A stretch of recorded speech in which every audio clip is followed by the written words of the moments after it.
There is a version of you that wakes up before the world does, before the phone starts buzzing, before the noise of everyone else's demands comes flooding in, and that version of you, the one who owns the first hour of the day instead of surrendering it, is quietly, invisibly, becoming a completely different person than the one who hits snooze 3 times and starts the day already behind, already reacting, already at the mercy of whatever hits their screen first. And here's what almost nobody tells you about that difference. It isn't about discipline in the way we usually think about discipline. It isn't about willpower or motivation or some morning routine you saw an influencer perform in a beautifully lit kitchen. It's something much older, much colder, much more effective.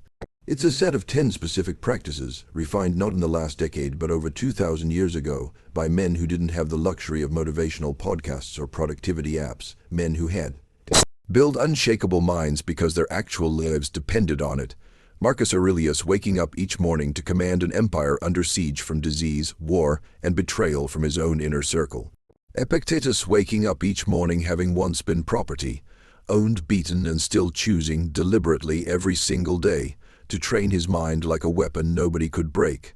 Seneca waking up each morning in political exile, disgraced, cut off from everything he'd built, and all 3 of them independently, across different decades and different circumstances, arrived at strikingly similar answers to the exact same question: how do you build a mind so stable, so resistant to chaos, that nothing the outside world throws at you can actually reach the core of who you are?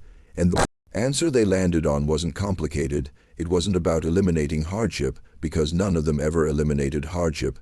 It was about what you do in the first 60 minutes after opening your eyes, because that window, that specific, narrow window of time before the world gets its hands on your attention, is either going to belong to you or it's going to belong to everyone and everything else. And once you understand that one idea, you start to see why so many people who seem to have everything, resources, opportunity, intelligence, still feel like they're constantly one bad morning away from falling apart. It's not because they lack ability.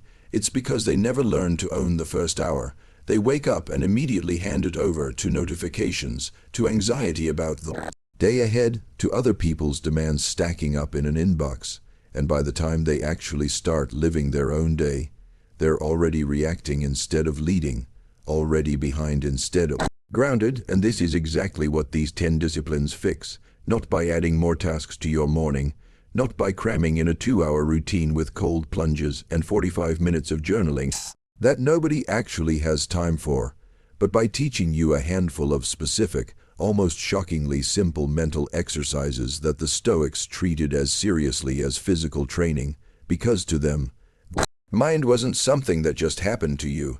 It was something you built deliberately, the same way you'd build muscle, through repetition, through resistance, through showing up even on mornings you didn't feel like it. And by the end of this video, you're going to have all 10 of these practices in order, ready to use starting tomorrow morning.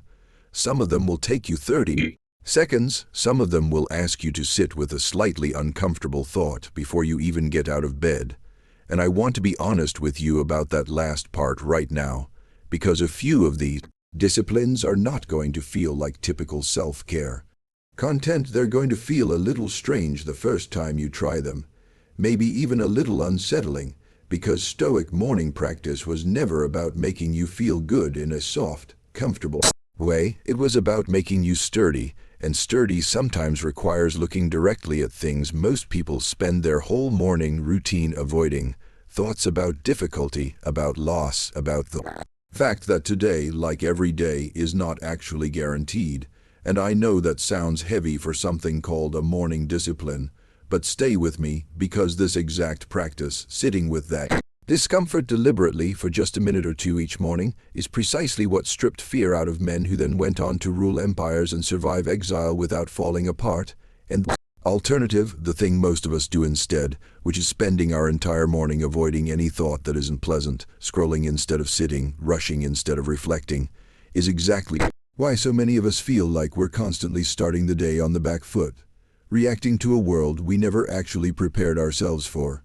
So here's what's coming: 10 disciplines, broken into 4 parts, moving from the ones that ground your mind before your feet even hit the floor, to the ones that shape how you move through conflict, workload, and other people's chaos for the rest of the day, and every single one of them is something Marcus Aurelius, Epictetus, or Seneca either wrote about directly or practiced so consistently that their students and biographers recorded it as central to how they lived. This isn't modern wellness culture borrowing ancient names for credibility.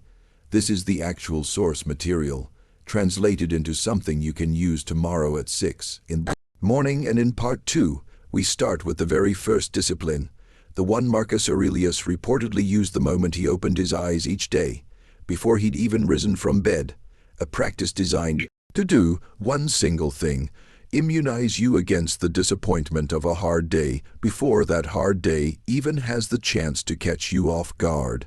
So here's the first discipline, and if you've read even a little bit of Stoic philosophy before, you've probably encountered a version of it, but I want you to actually understand why it works, instead of just knowing the quote, because Marcus Aurelius, sometime before sunrise, before he ever stepped foot into the chaos of running an empire, would say something to himself along these lines.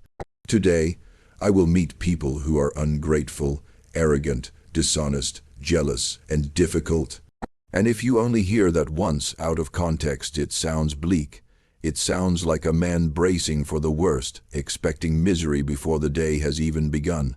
But that reading completely misses what he was actually doing, because he wasn't predicting doom, he was inoculating himself, the same way a vaccine introduces a small, controlled version of a threat, so your body already knows how to respond. When the real thing shows up, Marcus Aurelius was exposing his mind to the idea of difficult people before he actually encountered them, so that when the difficult person did show up, and in an empire full of politics, betrayal, and constant demands, someone always showed up. He wasn't ambushed by his own surprise and frustration. He'd already mentally rehearsed the moment, already decided in advance who he was going to be in response to it. And this matters more than it sounds like it should, because most of our worst reactions to conflict aren't actually about the conflict itself. They're about being caught off guard, that jolt of "how dare this happen to me today?" That spikes your heart rate and hijacks your judgment before you've even had a chance to think clearly. And when you remove the surprise, when you've already told yourself this morning that difficult people exist, and today might include one of them, the jolt simply doesn't happen the same way. You meet the moment already steady, already expecting friction as a normal part of being alive among other flawed humans, instead of experiencing it as some personal insult from the universe. And Marcus Aurelius takes this even one step further in his private writings, reminding himself that people who will frustrate him today are not doing so out of pure malice most of the time. They're doing so out of their own confusion, their own blindness to what's actually good, the same way he might have once been blind before he trained his own mind. And that reframing, seeing difficult people as confused rather than evil, as lost rather than malicious, doesn't excuse bad behavior, but it does something incredibly useful for you specifically. It keeps you from taking their behavior personally, which keeps your morning calm instead of instantly poisoned the second someone cuts you off in traffic or snaps at you in a meeting. And that's discipline 1, 30 seconds, done before you even sit up in bed, simply reminding yourself that today will likely include friction, and deciding in advance that the friction doesn't get to dictate your mood. And discipline 2 follows almost immediately after this one, and it comes from a slightly darker place, which is exactly why most people avoid it, and exactly why it works, because both Marcus Aurelius and Seneca practiced a version of what's sometimes called negative visualization, which simply means spending a minute right after waking up, imagining loss, imagining the people you love not being there anymore, imagining your health, your comfort, your possessions, all of it gone. And I want to be clear about what this practice is not. It is not meant to make you anxious. It is not meant to make you spiral into fear about the future. It's the opposite. It's meant to strip away the quiet, dangerous assumption most of us carry every single morning without realizing it. The assumption that everything we currently have is simply guaranteed, that our health will obviously still be here tomorrow, that the people we Love will obviously still be around, that our job, our body, our stability will simply persist because it always has, and that assumption, left unexamined, makes us fragile in a very specific way. It makes us take everything for granted until the moment it's threatened, and then the loss feels unbearable, partly because we never once prepared our mind for the possibility. But when you spend even 60 seconds each morning consciously acknowledging that nothing you have is permanent, something strange and actually beautiful happens. Gratitude arrives on its own, uninvited, because you just pictured your life without your morning coffee, without your health, without the people currently asleep in the next room, and when you open your eyes back to reality and none of that has actually happened, the ordinary details of your life suddenly look different, richer, less like background noise and more like something you almost lost. Seneca wrote about this constantly, reminding his correspondent Lucilius that we suffer more in imagination than in reality. But he also taught that briefly rehearsing loss, deliberately and calmly, was one of the most effective tools for preventing that imagined suffering from controlling you later, because a mind that has already considered the worst case is far less likely to be shattered when a lesser, more ordinary difficulty simply shows up on a random Tuesday. And this is discipline 2, complete, 60 seconds, dark on the surface, quietly transformative underneath. And in part 3, we move into 3 more disciplines, including one used specifically to control your first reaction to your phone, something both Marcus Aurelius and Epictetus would have found completely unfamiliar in form, but would have instantly recognized in principle, because the battle for your attention the second you wake up is not new. It's just wearing a different disguise now. Now discipline 3, and this is the one that translates most directly into a problem every single person watching this deals with every single morning, whether they realize it or not. And it starts with a question Epictetus asked his students constantly, though he asked it in a very different context 2,000 years ago. Is this thing in your control, or is it not?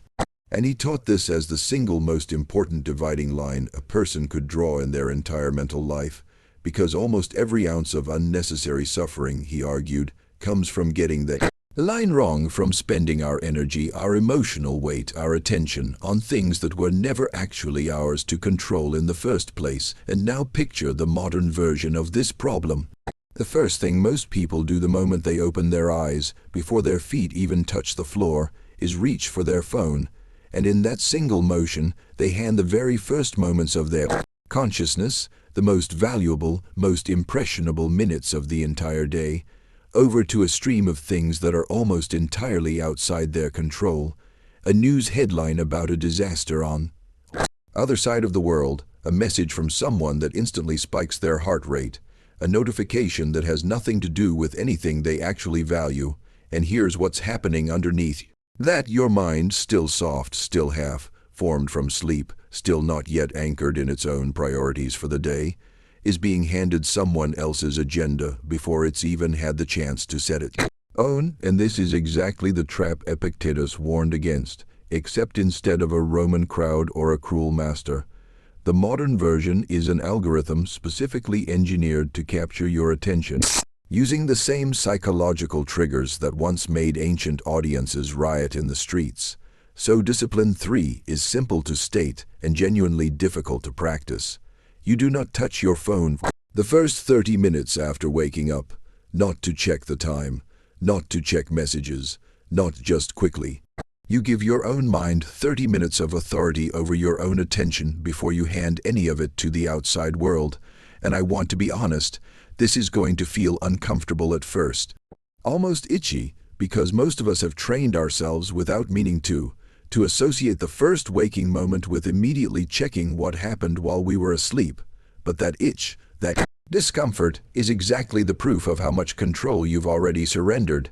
And the fact that 30 minutes without a screen feels difficult tells you everything you need to know about who's actually been running your mornings. And discipline 4 builds directly on top of this one, because once you've protected that first half hour, Marcus Aurelius suggests filling part of it with a specific kind of question, not "what do I have to do today?" Which is the question that spirals into anxiety and overwhelm before you've even had breakfast. But instead, what is the one thing today that actually matters, that I would regret not doing if this were somehow my last ordinary day? And this isn't meant to be morbid. It's meant to cut through the noise, because most to-do lists are full of urgent things disguised as important things.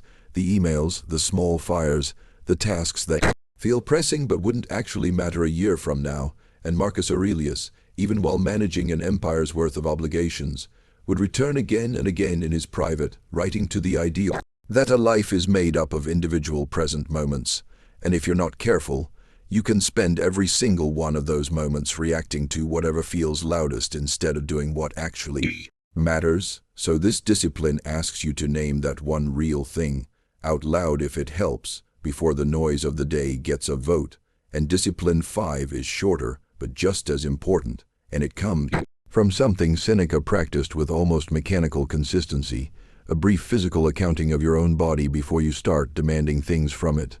Noticing without judgment how you actually feel, tired, sore, clear, headed, foggy, simply noticing, because Seneca believed that a huge amount of unnecessary suffering came from ignoring the body's actual state and forcing it into a mold of how we think we're supposed to feel, pushing through exhaustion without acknowledging it, forcing productivity onto a body that's quietly asking for rest. And this brief check-in, 30 seconds, no phone, no scrolling, just noticing your own physical and mental state honestly, becomes the foundation for everything else you build that day, because you cannot actually make good decisions about your morning if you're lying to yourself about the condition you're starting it in.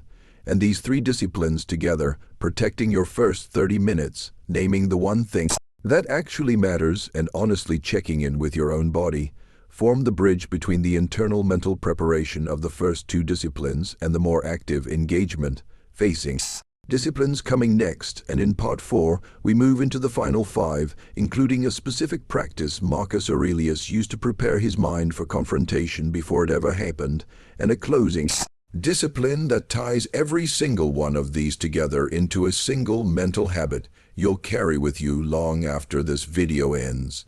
Now the final 5 disciplines, moving a bit faster since the foundation is already built.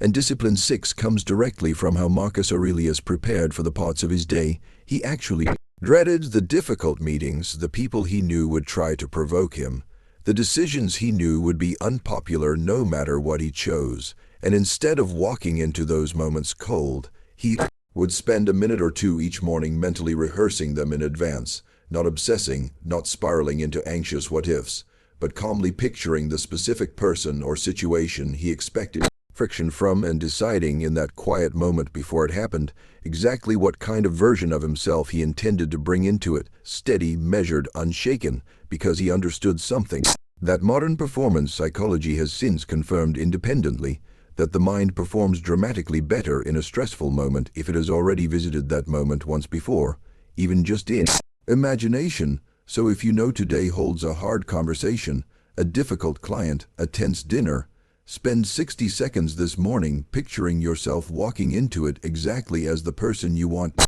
be, not reacting, not rattled, already decided. And discipline 7 is Epictetus's answer to something almost everyone struggles with silently, which is the temptation to compare your morning, your resources, your starting point to someone else's. And his instruction was blunt: spend 0 energy each morning on what other people have, what they're doing, how far ahead they seem, because none of that is within your control, and all of it, if you let it in first thing in the morning, quietly poisons your sense of what's actually possible for you today.